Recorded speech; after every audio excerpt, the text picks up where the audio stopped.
ब्रादरान मिल्लत इस्लामिया अस्सलामु अलैकुम व रहमतुल्लाहि व बरकातुहू।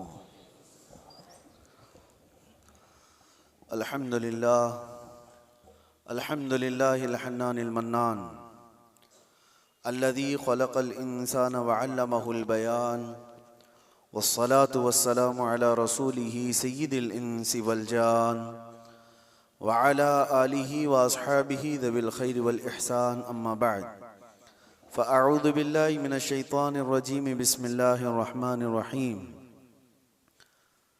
अल-यौम अकमलतु लकुम दीनकुम व अतममतु अलैकुम निअमती व रज़ीतु लकुमुल इस्लाम दीना। सदक़ल्लाहु मौलानल अज़ीम। बारगाह रिसालत मुआज़ सल्लल्लाहु अलैहि वसल्लम में दुरूद पाक का हदिया पेश करें। अल्लाहुम्मा सल्लि अला सय्यिदिना मुहम्मदिन मअदनिल जूदि वल करम व आलिहि व अस्हाबिहिल किराम व इब्निहिल करीम व बारिक व सल्लिम सलातन दाइमतन सरमदन अबदा। अल्लाह अज़्ज़ा वजल का महबूब और प्यारा दीन इस्लाम, जिसके मुतालिक कुरान में अल्लाह फरमाता है मैं तुम्हें इस्लाम देकर राज़ी हुआ। एक ऐसा निज़ाम हमें दिया गया जिसमें कोई शोशा खाली नहीं छोड़ा गया। किसी भी बाप का, किसी भी हिस्से का, जिंदगी के किसी गोशे को तशना नहीं छोड़ा गया है। आज मैं चंद अहम बातें आपके सामने रखता हूं कंपैरिजन के तौर पर कि दुनिया जब से आबाद है जंगों का एक सिलसिला चलता रहा है, इंसानों में आपस में लड़ाइयाँ होती रही हैं, लेकिन तारीख उठाकर देखें तो तकरीबन सारी लड़ाइयों के पीछे जो रीज़न है, जो सबब है, जंग किस मकसद से हुआ करती थी, तो उन मकासद में अगर आप गौर करेंगे तो सबका एक हासिल हुआ करता था, तख्त को हासिल करना, हुकूमत को हासिल करना, या माल हासिल करना, या हसीन औरतों को गुलाम बनाना, बांदी बनाना। ये दुनिया का निज़ाम रहा है, इसीलिए जंगें हुआ करती थी। या अगर ये चीज़ें ना हो तो फिर इंसान की जो अंदर की गैरत है, तकब्बुर है, गुरूर है, वो चीज़ उसे जंग करने पर आमादा करती थी। बस यही रीज़न है, बाकी कुछ नहीं मिलेगा। आप एक कबीले की दूसरे कबीले से, एक ख़ानदान की दूसरे ख़ानदान से, एक मुल्क की दूसरे मुल्क से लड़ाइयाँ हैं, तो उन लड़ाइयों में, उन जंगों में आप रीज़न तलाश करेंगे सबब के किस बुनियाद पर है। तो या तो वो ज़मीन का हासिल करना है, टुकड़े को हासिल करना है, या तो फिर उस इलाके के ज़रख़ीज़ हिस्सों के ऊपर अपना कब्ज़ा जमाना है, या तो फिर वहाँ के लोगों को ग़ुलाम बनाकर अपने अंडर में रखना है। यही सारी चीज़ें हैं पूरी दुनिया में, पहले से यही चलता आ रहा है।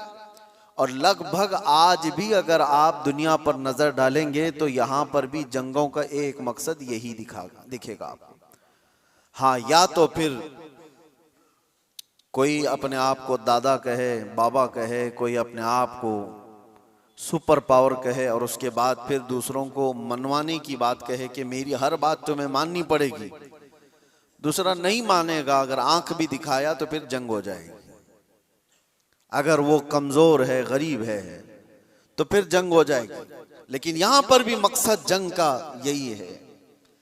पूरी दुनिया में तन्हा इस्लाम के मुतालिक मैं आपको बताऊं, इस्लाम में जो जंगें हुई, गज़वात हुए सहाबा के और दूसरों के दरमियान, वहां क्या मकसद रहा, क्या रीजन रहा।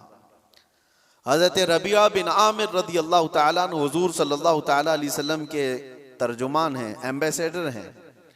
जब वो ईरान में गए थे वहाँ के बादशाह के पास पैगाम लेकर इस्लाम का, तो आपसे पूछा गया था कि आप लोग क्यों ये पैगाम पहुँचाना चाहते हैं हर जगह, और क्यों लड़ना चाहते हो या मुकाबला करना चाहते हो। आपने कहा हमारे आका सल्लल्लाहु ताला अलैहि वसल्लम का फरमान आलीशान है, ला ततमन्नौ लिक़ा अदुव्विकुम, दुश्मन से मुठभीड़ होने की, जंग करने की तमन्ना भी मत करो, जंग करने की ख्वाहिश मत रखो। लेकिन हम पैगाम अमन और पैगाम इस्लाम फैलाते हैं, इसलिए अब रीज़न सुनो, सबब सुनो, इस्लाम किस लिए फैला। हज़रत रबिया बिन आमिर कहते हैं कि हमारा सिर्फ एक मकसद है कि इंसानों को इंसानों की गुलामी से निकालकर खालिक की आप बंदगी में लगा दें, अल्लाह की बंदगी में और उसकी इबादत में लगा दें। हमारा मकसद ये है इंसान इंसान का गुलाम ना रहे। हर दौर में यही चलता आ रहा है। और आप शुरू के दिनों में जो गुलामों के मामलात इस्लाम के मसाइल में भी अगर पढ़ते हैं तो यूं नहीं है कि इस्लाम ने गुलामी को बढ़ावा दिया है, बल्कि इस्लाम धीरे धीरे धीरे गुलामी को खत्म कर दिया। अरे तुमने कसम का अगर खा लिया, कसम खा लिया और उसको तोड़ दिया तो कफारे में गुलाम आजाद करना है, रोजा उसके कफारा है उसमें गुलाम आजाद करने हैं, जिहार है उसमें गुलाम, कई ऐसी चीजें हैं। गलती तुम कर रहे हो लेकिन गुलाम को आजाद करना है। ये सिस्टम क्यों बनाया गया था? ये सिस्टम इसलिए कि गुलामी का दौर खत्म हो जाए। और इस्लाम ने जो कुछ भी गज़वात हुए, जंगें हुई, वो सिर्फ और सिर्फ अल्लाह तबारक व तआला की जमीन पर उसके अहकाम के निफाज के लिए। दूसरा रीजन उन्होंने बताया था कि जब कभी जंग करने का हुक्म हमें उस वक्त तक नहीं है जब तक किसी कौम के ऊपर कोई ऐसा जालिम आ जाए जो वहां के लोगों का जीना धोबर कर चुका हो, उनको सांस लेने की भी दिक्कत आ गई हो, तो फिर इस्लाम कहता है कि अल्लाह तबारक व तआला की मखलूक को आसानी पहुंचाने के लिए और जालिमों से नजात दिलाने के लिए फिर उसके लिए जंग होगी। तो जंगों का जो रीजन है, वो मकसद है, वो अल्लाह तबारक व तआला की जमीन को फसाद से साफ करने के लिए ही सिर्फ एक रीजन आपको मिलता है, ये इस्लाम में। बाकी दूसरी जगह आप जहां पर भी देखेंगे, दूसरे मुल्क पर, दूसरी कौम पर हमला करना है तो वहां के माल को लूटना है, वहां की जमीन को हासिल करना है, वहां की बादशाहत को लेना है, वहां के इलाकों पर अपना कब्जा जमाना है। अगर इलाकों पर कब्जा जमाना ही होता हर जंग करने के बाद, तो आपको मैं बताऊं खालिद बिन वलीद ने 125 जंगें लड़ी, 125 जंगें लड़ी और कई इलाके फतह किए। क्या हर इलाके को फतह करने के बाद खालिद बिन वलीद ने अपनी बादशाही का ऐलान कर दिया कि आज के बाद से इस इलाके का मालिक मैं हूं, इस इलाके का बादशाह मैं हूं? नहीं। पूरी तारीख उठा करके आप देखें, कितने ऐसे सहाबा हैं जिनको सिपहसालार बना करके भेजा गया, उन्होंने इलाके के इलाके फतह किए, लेकिन अपनी बादशाही का ऐलान उन्होंने नहीं किया, बल्कि हमेशा से यूं ऐलान किया कि मैं रसूलुल्लाह सल्लल्लाहु तआला अलैहि वसल्लम के गुलामों का एक अदना गुलाम, और अमन के लिए इस जमीन को फसाद से साफ करने के लिए मैं यहां पर आया हूं। मोहम्मद बिन कासिम 19 साल की उम्र में हिंदुस्तान आया था। आपको पता है मोहम्मद बिन कासिम सबसे पहले 10,000 का लश्कर लेकर के जब आया था, वो भी हिंदुस्तान क्यों आया था? हिंदुस्तान में जुल्म इस तौर पर एक राजा दाहिर सिंह ने और उसके गुंडों ने कुछ औरतों को कब्जा में ले लिया जो हज के सफर पर जा रही थी, और औरतों का माल भी लूट लिया, उनको कैद में रख दिया गुंडों ने। उन औरतों ने गुहार लगाई। कुछ लोगों ने उन औरतों की ये बातें सुनी और अरब के उस वक्त के गवर्नर जो थे हज्जाज बिन यूसुफ के पास ये खबर सुना रहे थे। हज्जाज बिन यूसुफ का भतीजा मोहम्मद बिन कासिम 19 साल का, उसने ये खबर सुनी कि इतनी दूर कुछ औरतों पर कुछ जालिम गुंडे जुल्म कर रहे हैं। उसने वहीं से आवाज लगाई, लब्बैक या उख्ती, ऐ मेरी बहन मैं आ रहा हूं तेरी मदद के लिए। और उस जमाने में 4000 किलोमीटर का सफर करके आने वाला, जंगलों का सफर, दरियाओं का सफर, पहाड़ों का सफर, 10,000 का लश्कर लेकर एक जवान आया है। और फिर उस जमाने में मौजूद इन गुंडों और इन जालिमों को जो औरतों के हुकूक की पामाली कर रहे थे, ललकार करके कहा। फिर मुकाबला हुआ, 3 दिन तक ये लड़ाई चली थी। उसके बाद वो सारे गिरफ्तार हुए और राजा की भी गद्दी चली गई, तख्त चला गया, सब खत्म हो गया। एक 19 साला लड़के ने अमन का परचम लहराया था, लेकिन रीजन क्या था, मकसद क्या था? जुल्म से इलाके को साफ करना। और उसके बाद एक बड़े पंडित हैं इलाहाबाद यूनिवर्सिटी के, वो रिसर्च स्कॉलर भी रहे, और लिखी हुई उस मौर्रिख की किताब में से आपको मैं बताऊं, मुसलमानों की लिखी हुई तारीख की बात नहीं कर रहा, पंडित ने लिखा है, हिंदू पंडित हैं, उन्होंने लिखा कि मोहम्मद बिन कासिम जब आया तो उसने साफ ऐलान किया था, इस इलाके में रहने वाले जिसको जिस चीज पर अमल करना है वो आजाद है, कोई मेरा नौकर नहीं है, कोई मेरा गुलाम नहीं है। और अदल ऐसा कायम किया था कि पूरे इलाके वालों ने अपने सर आंखों पर उसको बिठा रखा था, 19 साल के जवान को, क्योंकि लोग राजाओं के जुल्म से तंग आ चुके थे। देखा था उन्होंने किस तरह से किसी की भी औरत को उठा करके अपने हरम सरा की जीनत बना दिया करते थे। लेकिन एक 19 साला जवान जब आया तो उसने अदल व इंसाफ ऐसा कायम करके दिखाया था, हर एक ने अपनी बाहें फैला करके उसका इस्तकबाल किया था। ये हिंदू पंडित की किताब में लिखा हुआ मौजूद है, अपने नहीं दूसरों ने इस अदल और इंसाफ के मुतालिक लिखा है। इस्लाम का रीजन ये रहा है मेरे अजीजों, दुनिया हजार प्रोपेगेंडा फैलाए आज, तारीख के ऊपर तुम कितने धब्बे डाल करके छुपाओगे। अगर पीछे जाओ अरब की जाहिलियत में अगर जंगें देखेंगे आप, अल्लाह की पनाह, जो मशहूर जंगें हैं वहां की, हर्ब बसूस एक नाम से जंग हुई जो 40 साल तक चलती रही। बनी बकर और बनी तगलब, ये 2 कबीले थे। इन कबीलों में हुआ क्या था, बनी बकर की ऊंटनी बनी तगलब के चरागाह में आ गई थी, ऊंटनी चरने के लिए आ गई गलती से, इस पर जंग शुरू हुई और 40 साल चली थी। कैसी जंग हुई थी दोनों कबीलों में, जब तक दोनों कबीलों के लोग खत्म ना हो गए, दोनों कबीलों की ऊंटनियां और घोड़े मर नहीं गए, तब तक ये जंग चलती रही। उसके अलावा और भी जंगें हैं, औस और खजरज की लड़ाई 120 साल तक चली थी। ये सिर्फ और सिर्फ गुरूर और तकब्बुर की बुनियाद पर चली हुई जंगें हैं। इलाके के इलाके उन्होंने खत्म कर दिए थे, नस्लें खत्म हो गई थी। नबी पाक सल्लल्लाहु ताला अलैहि वसल्लम के मदीने तैयबा आने तक औस और खजरज की लड़ाई चल रही थी।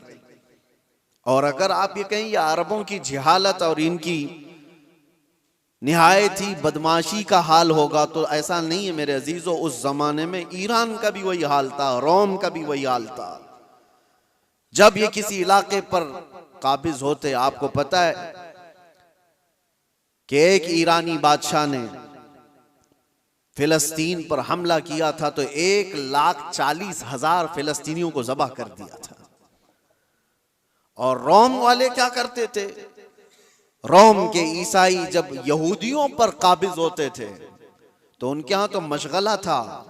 हजारों लोग जब जंग में कैदी बनकर के आते थे तो इंटरटेनमेंट के लिए रोजाना मैदान सजाए जाते थे, और उसमें बड़े बड़े जो पहलवान हैं, जो सिपह सालार हैं, वो अपनी तलवार का जौहर दिखाने के लिए इन कैदियों को एक साथ मारते थे। और ये मुकाबला होता था कि एक वार में कितनी गर्दनें उड़ा सकता है आदमी। ये रोमियों का मशगला था ही उनका। जब यहूदियों को कब्जे में ले लेते थे या कैदी बनाकर लाते थे तो एक एक तलवार के वार पर 10-10 लोगों की गर्दनें उड़ाना वो समझते थे बहादुरी का जौहर है।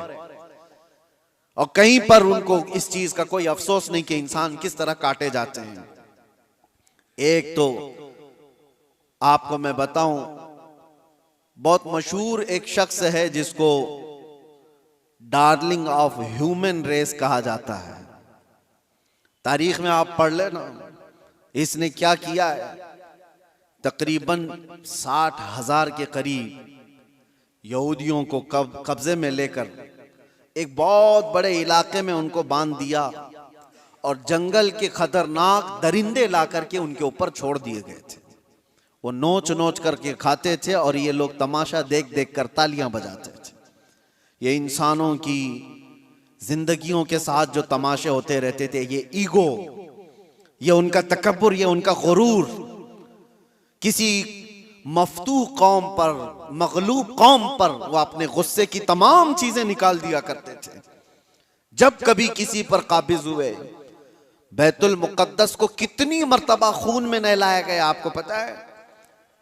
टाइटस के जमाने में पूरे फिलिस्तीन में ऐसी जंग हुई थी कि घोड़ों के टाप पूरे खून से भर जाया करते थे। जब भी घोड़ा किसी भी गली में जाए खून के बगैर नहीं आता था।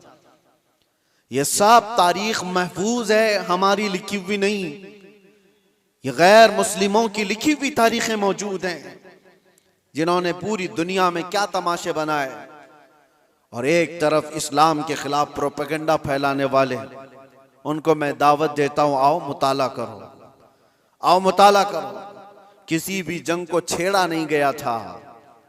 हुजूर पाक सल्लल्लाहु ताला अलैहि वसल्लम के जमाने पाक में जितने गज़वात हुए थे, वो जितनी भी जंगें हुई वो इस फार्मूले पर हुई हैं, छेड़ो मत, लेकिन छेड़े कोई तो छोड़ो मत। यही फार्मूले पर जंगें हुई। बद्र में मेरे आका सल्लल्लाहु अलैहि वसल्लम तशरीफ ले गए। क्या बद्र को जबरदस्ती लड़ने के लिए बुलाया गया था? नाफिज की गई थी मुसलमानों पर। ओहद मदीने में हुई है। कुफारे मक्का वहां से पूरे कबीले लेकर के आए थे मदीने पर हमला करने के लिए। तो जंगे ओहद मदीने के बाहर हुई। जंगे खंदक कहां हुई? 12,000 कुफार और मुशरिकीन आए थे हुजूर पाक सल्लल्लाहु अलैहि वसल्लम और सहाबा से लड़ने के लिए। और कहां पर? मदीने के बाहर ही लड़ाई हुई, गए नहीं थे, मदीने के आसपास हुई। ये सब जंगों के बाद, हर जंग का रीजन मैं आपको बताऊंगा, लेकिन जंगों के भी उसूल होते हैं। लेकिन दुनिया ये सिर्फ उसूल बताने के लिए कहती है, आज उस पर अमल कोई नहीं करता, अमल कोई नहीं करता। आप क्या समझते हैं ये जुल्म और बर्बरियत जो कुछ भी दुनिया में हुई किसी खास कौम के साथ है? सब कौमें इसमें मुलव्विस हैं, सब कौमें मुलव्विस हैं। हमारे यहाँ की कौमों के मुतालिक भी तारीख में आपको बताओ, हिंदुस्तान में भी क्या क्या होता रहा, कितनी बड़ी बड़ी जंगें हुई और कितने लोगों का कत्ले आम हुआ। राजाओं के, महाराजाओं के तख्त हासिल करने के लिए एक दूसरे की लड़ाइयों में कितने गिरजाघर तोड़े गए, कितने मंदिरों को तोड़ा गया, कितने माबदों को तोड़ा गया। ये सब चीजें तारीख में मौजूद है। लेकिन दुनिया इन सब से आंख बंद करके एक तरफ टारगेट की हुई है, सिर्फ इस्लाम, जबकि सबकी तारीखें भरी हुई। आपको अगर तारीख पढ़ना है तो आप उठा करके देखें किस राजे ने अपने तख्त बिछाने के लिए कितने लोगों को उस तख्त के नीचे दबाया है। आपको पता है ये जो पिरामिड्स बने थे उसके मुतालिक भी यही कहा जाता है।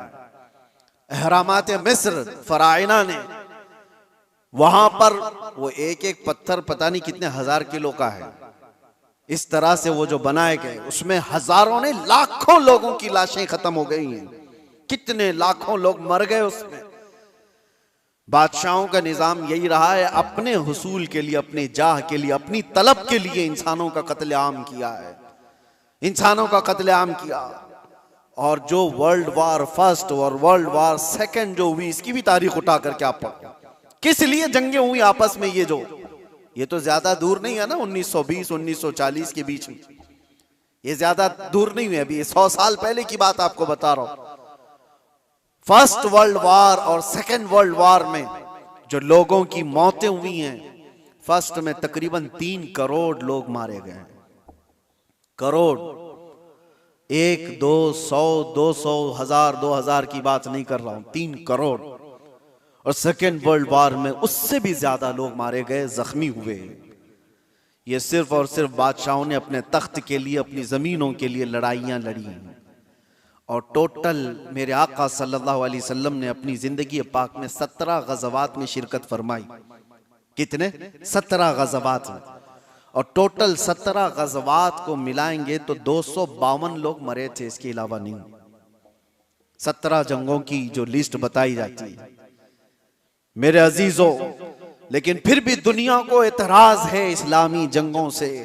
आपको मैं बताऊं, जंगों के उसूल होते हैं, उसलूब होते हैं, तरीक़ेकार होते हैं, लेकिन किसी ने अमल नहीं करना है उस पर। गुआंतानामो बे जेल के मुतालिक सुना होगा, अबू गुरैब जेल के मुतालिक आपने सुना होगा। अमेरिकी लोगों ने जो इराक जंग के बाद वहां के कैदियों के साथ सलूक किया है, यह हमने नहीं है, ह्यूमन राइट्स की तंजीमों ने लिखा है, इसको तारीख में मौजूद है। कैदियों को लिटा करके उनके ऊपर कुत्ते छोड़ दिए जाते थे, कैदियों को बांध करके उनके मुंह पर पेशाब किया जाता था और उनको गलाजत खाने पर मजबूर किया जाता। इंसानियत से गिरे हुए हरकतें। एक जालिम जब नशा के गुरूर में आता है तो ऐसी हरकतें करता है, लेकिन जिसके सीने में ईमान हो वो क्या करता है? अल्लाहु अकबर। मेरे अजीजों, मुहम्मदुर रसूलुल्लाह सल्लल्लाहु तआला अलैहि वसल्लम के पाए अक़दस पर मैं तुम्हें लेकर चलता हूं। ये वो वक्त है जब अल्लाह के हबीब सल्लल्लाहु तआला अलैहि वसल्लम का पैगाम दुनिया में बहुत दूर तक जा चुका था। यमन, इराक, शाम, मिस्र, हर जगह पहुंच चुका था और 1,20,000 सहाबा उस वक्त मौजूद थे जब नबी पाक सल्लल्लाहु तआला अलैहि वसल्लम की कुव्वत का आलम था, गलबे का वक्त था। मक्का भी फतह हो चुका था, मदीने के आसपास का इलाका इस्लाम के परचम से लहरा रहा था। ये वो दौर की बात नहीं कर रहा हूं मैं जब कुफारे मक्का से बच करके रहना पड़ता था, छुप करके तबलीग करनी पड़ती थी। उस दौर की बात नहीं कर रहा हूं, गलबे के वक्त की बात कर रहा हूं। ये हुजूर पाक की जाहिरी जिंदगी का आखिरी साल है जब मेरे आका सल्लल्लाहु अलैहि वसल्लम हज करके वापस तशरीफ लाए थे और बीमार थे। उस वक्त जब नबी करम सल्लल्लाहु तआला अलैहि वसल्लम के नाम का चर्चा कैसर और किसरा के जिस्मों में कपकपी तारी कर देता था, हजारों फौजें थरथराती थी, गलबे का वक्त था। उस वक्त नबी पाक सल्लल्लाहु अलैहि वसल्लम मस्जिद नबवी शरीफ में बैठे हैं और अपने सहाबा से कहते हैं, कोई है इसमें जिस पर मेरा कोई हक बाकी है तो मुझसे ले सकता है? कोई है जिस पर मेरा कोई हक बाकी है तो वो सवाल करे, मैं देने को तैयार हूं। मेरे अजीजों, कौन कहेगा ये? गलबे के वक्त, ताकत के वक्त, जब पावर में आ जाए कोई पूछ करके दिखाए किसी पर कुछ बाकी है तो ये रसूलुल्लाह की शान है। और ऐसा नहीं मेरे अजीजों के ये जुमले हैं जो आज के जलील सियासी लोगों के होते हैं। हुजूर ने जब ये फरमाया तो एक सहाबी खड़े हो गए, कहा मेरा आपके ऊपर एक हक बाकी है, आपके ऊपर मेरा एक हक बाकी है या रसूल अल्लाह। सबकी गर्दनें ऊंची हो गई, देखते रह गए उनको, कौन है ये? हुजूर पाक सल्लल्लाहु अलैहि वसल्लम ने उनसे कहा, आगे आओ, तुम्हारा जो हक है वो बताओ। हजरत उमर तो तलवार निकाल ली थी कि रसूलुल्लाह सल्लल्लाहु अलैहि वसल्लम की बारगाह में ऐसी बुलंद जुबान किसकी है? लेकिन उस सहाबी ने कहा, एक मर्तबा जंग में जा रहे थे, सफों की तरतीब दे रहे थे, मैं थोड़ा सा आगे आ गया था, आपने छड़ी से मुझे मारा था, मैं वो बदला लेना चाहता हूं। अल्लाहु अकबर। हक इतना भी होता है मेरे अजीजों। हालांकि कायदे अमनो इस्लाम और बानिए इस्लाम है मेरे आका सल्लल्लाहु अलैहि वसल्लम। मेरे अजीजों, अगर कोई उस्ताद अपने शागिर्दों को तरतीब देने के लिए कोई बात कर रहा हो, लेकिन उसको भी सहाबी ने कहा यह हक है मेरा आपके ऊपर, हुजूर ने फरमाया ठीक है आ जाओ। ये नहीं फरमाया कि भरे मजमे में क्या तू मुझसे बदला ले लेगा। हुजूर ने फरमाया आ जाओ और अपने आप को पेश कर दिया कि तुम भी मुझसे बदला ले सकते हो। लेकिन उस सहाबी ने कहा, सब की आंखें फटी थीं, देख रहे थे कि क्या मंजर है। लेकिन उस सहाबी ने कहा, या रसूल अल्लाह, जिस वक्त आपने मुझे मारा था मैं सिर्फ तहबंद पहना था, जिस्म पर मेरे कुछ भी नहीं था, कुर्ता नहीं था, सिर्फ मैं तहबंद पहना हुआ था, ऊपर से जिस्म मेरा खुला था।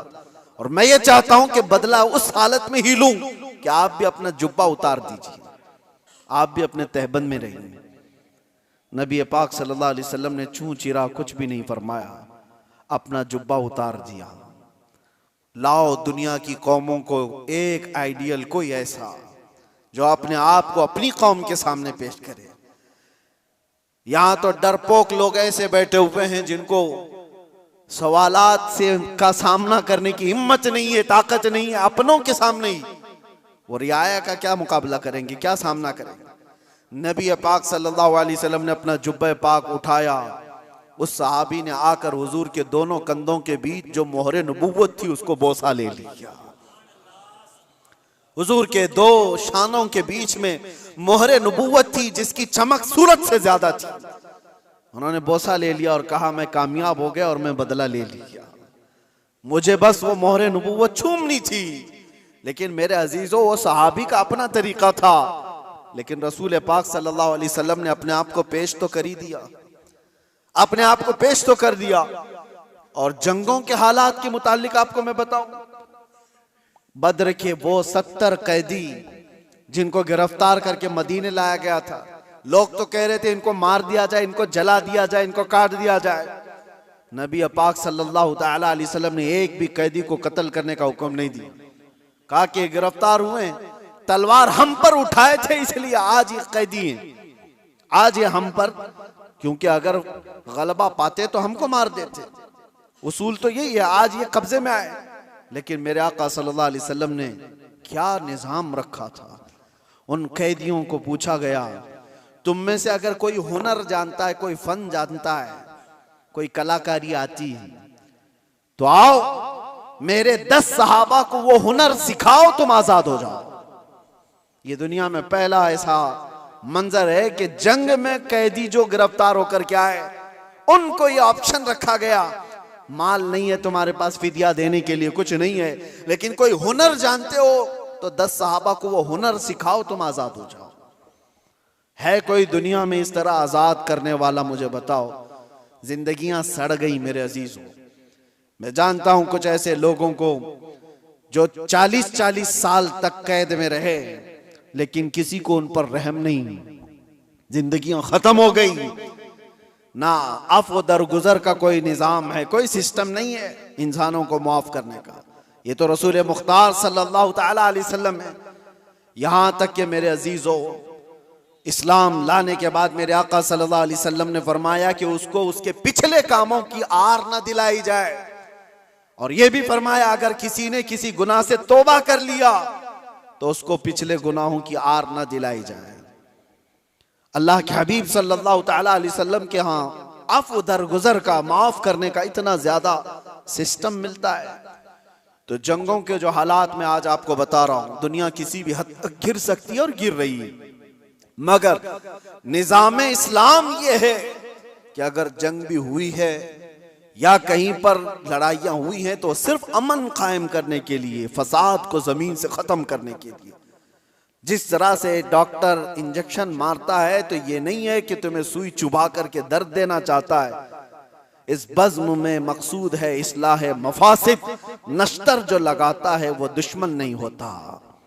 अजीजा ने गिरामी वक़ार, मैंने बहुत सारी चीजों को कंपेयर करके देखा है, कहां कहां किस तरह की जंगें हुई, कितना कत्ले आम हुआ, वो सब में जाकर के आप इस्लामी जंगों को कंपेयर करके देखें। मैं दावत देता हूं फिक्र करने की, पढ़ने की, मुताले की। नौजवानों को एक बार देख करके तुम बताओ, फिर अपने रिसर्च के बाद, स्टडी के बाद तुम्हें पता चलेगा दुनिया की जंगें किस लिए हुआ करती थी और इस्लाम के। मैं उन बादशाहों की बात नहीं कर रहा हूं जो जालिम बादशाह बदनाम मुसलमान रहे, बनाम मुसलमान जो बादशाह रहे उनकी मिसाल मत देना।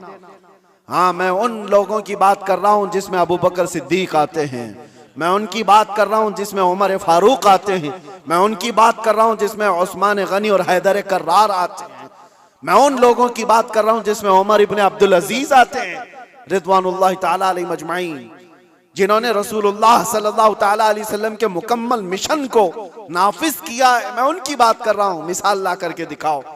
हाँ, अगर जालिम बादशाहों की कुछ तुम्हें इक्का दुक्का मिसालें मिलती हैं तो मैं उसको इस्लामी मिसाल नहीं समझता। इस्लाम से जिसका ताल्लुक होगा वो जुल्म और बर्बरियत नहीं करेगा। और दूसरी बात, आखिरी मैं आपको बताऊं, ये दौर भी वही है, पहले का दौर भी ये चलता आ रहा है। दुश्मनों के साथ मुकाबला करने के लिए जवां मर्दी के साथ मुकाबला करो, जो इस्लाम ने बताया। आमने सामने मुकाबले होते रहे, लेकिन पहले से मैंने देखा है, सिर्फ और सिर्फ इस्लाम को छोड़कर मैं बात कर रहा हूं, दुनिया की सारी कौमें दुश्मन को हराने के लिए, मुकाबला करने के लिए जिन चीजों का इस्तेमाल करती आ रही है वो जलील चीजें, दो चीजें, दौलत और औरत। वो अपनी बेटियों को तक दुश्मन के घर भेजने पर राजी हो जाते। कितनी ऐसी मिसालें आपको बताऊं।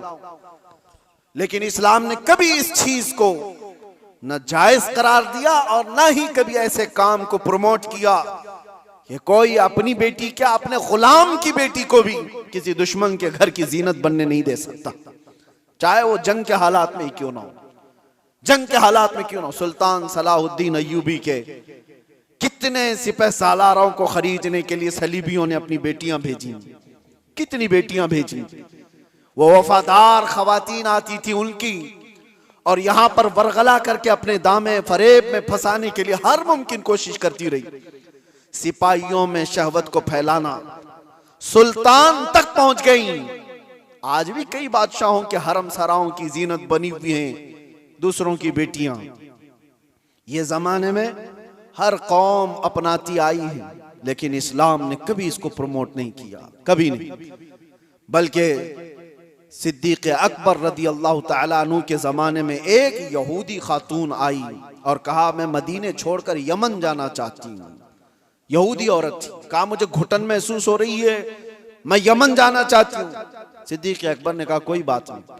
2 जवान सहाबा को उस खातून के साथ कर दिया और कहा इसको यमन तक सही सलामत छोड़ के आना, और उसको ऊंटनी पर सवार किया गया। 2 नौजवान सहाबी, यहूदी औरत है, मुसलमान औरत की बात नहीं कर रहा हूं, उसको यमन तक लेकर के गए। जहां जहां चेकिंग पॉइंट आती थी, लोग पूछते कौन है, कहां से आ रहा है, ये दोनों जवान जवाब देते खलीफा इस्लाम सिद्दीक अकबर की कोई मेहमान है, यमन जा रही है। कोई सर उठाकर नहीं देखता था। वो खातून यमन पहुंचती है और उसके बाद सारे लोगों को, अपने कबीले को, खानदान को जमा करके कहती है मैं तो वहां से ये सोच करके आ रही थी कि ये मुसलमान वहशी होंगे, हमारी इज्जतों पर हमला करेंगे, मगर पूरे सफर में मैंने 2 जवानों को देखा, एक बार भी नजर उठाकर देखने को तैयार नहीं। मैं गवाही देती हूं कि इस्लाम सच्चा है और मदीना ही पुरअमन है। मैं वापस जाती हूं उसी हरम में जहां रसूलुल्लाह ने अमन के पैगाम पहुंचाए थे। ये बेटियों की हिफाजत के लिए, आपको पता है औरंगजेब औरंगजेब औरंगजेब, आज दुनिया भर में ये जो एक छवि को खराब करने की कोशिश की जाती है, तारीख को तोड़ मरोड़ कर बताने की, आपको पता है। आप तारीख देखें, मैं औरंगजेब की पूरी तारीख बताने के लिए नहीं खड़ा हूं, लेकिन एक चीज मिलती है, बनारस में एक पंडित के घर एक लड़की थी, जवान लड़की, और जब वो जवान हुई तो बनारस में उस वक्त जो गवर्नर था, कोतवाल था शायद, उसका नाम इब्राहिम कुछ था, मुसलमान था, अय्याश किस्म का था। लड़कियों के ऊपर डोरे डालना, उनको पकड़ना, उनको अपने हरम में जीनत बनाना, ये उसके काम थे। अब ये खूबसूरत जवान लड़की पर वो फिदा हो गया, आशिक हो गया, और उसने किसी भी तरह से इस लड़की को हासिल करने के लिए एड़ी चोटी का जोर लगाया। और आखिर में आकर के हुआ ये कि उसके घर के अतराफ हिसार हो जाता था, घेराबंदी। फिर पंडित मजबूर हो गया, अपनी बेटी से कहा कि चलो, जब वो बड़ा आदमी है तो उसके आगे हम लोग कुछ नहीं कर सकते, बेटी तुम चले जाओ, तैयार हो जाओ। वो चाहता है तुमसे शादी करने के लिए। लड़की को इस चीज की बिल्कुल भी रजामंदी नहीं थी। उसने कहा कि मुझे थोड़ा वक्त दे दीजिए। वो एक उस वक्त सवारी लेती बनारस से, तारीख में मौजूद है, और उसने उसी वक्त दिल्ली का सफर इख्तियार किया जहां औरंगजेब आलमगीर जामा मस्जिद में हुआ करते थे। जुमा का दिन था। ये खातून मर्दाना लिबास पहन करके गई, लड़कों का लिबास पहन करके। जब बादशाह इस्लाम उस वक्त के सुल्तान निकल रहे हैं और लोगों से उनकी हाजतें पूछ रहे हैं, उसी वक्त ये लड़की खड़ी थी। औरंगजेब ने अपनी चादर उठा करके दे दी और कहा बेटी, इस लिबास में तुम्हें अच्छा नहीं लगता, तुम अपना चेहरा ढाक लो, तुम अपना सर ढाक लो, और तुम्हारी क्या हाजत है। तो उसने कहा कि मेरी हाजत कुछ तवील है, मैं आपको तनाई में सुनाना चाहती हूँ। बुला लिया।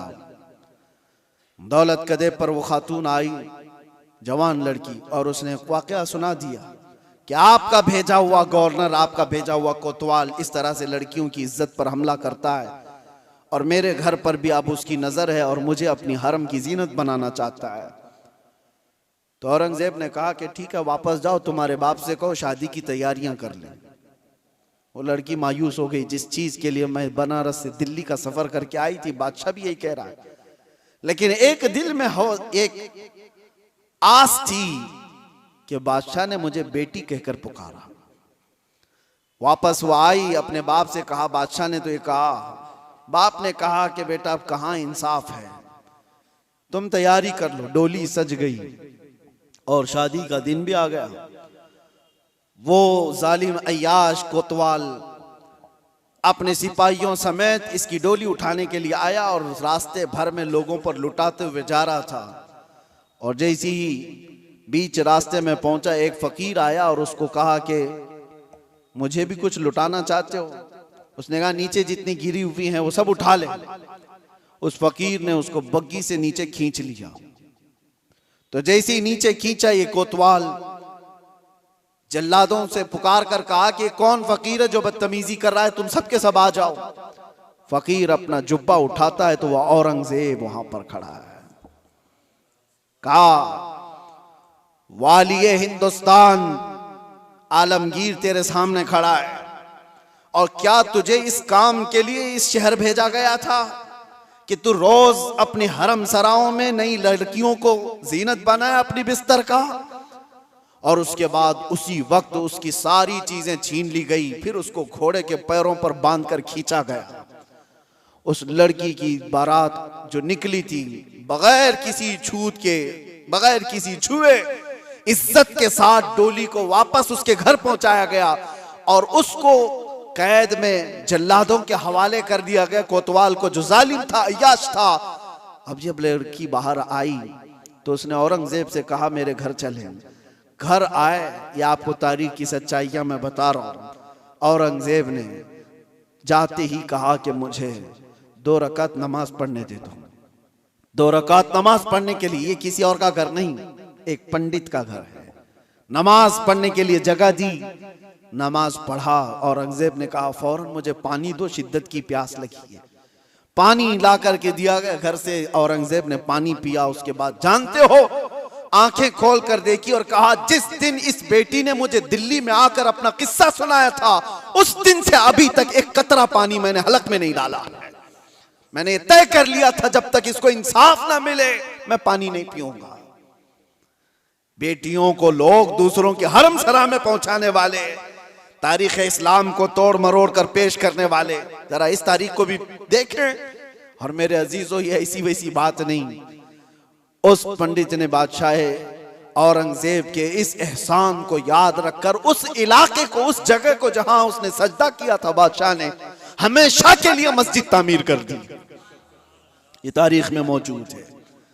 मैं आपको सिर्फ और सिर्फ एक झलक बता रहा हूं। इस्लाम ये काम नहीं करता कि अपने रिवायात को, अपने उसूल को जंगों में और दुश्मनों में सब तोड़ दिए जाएं और अपनी बेटियां भी किसी के यहां भेज दिए जाएं।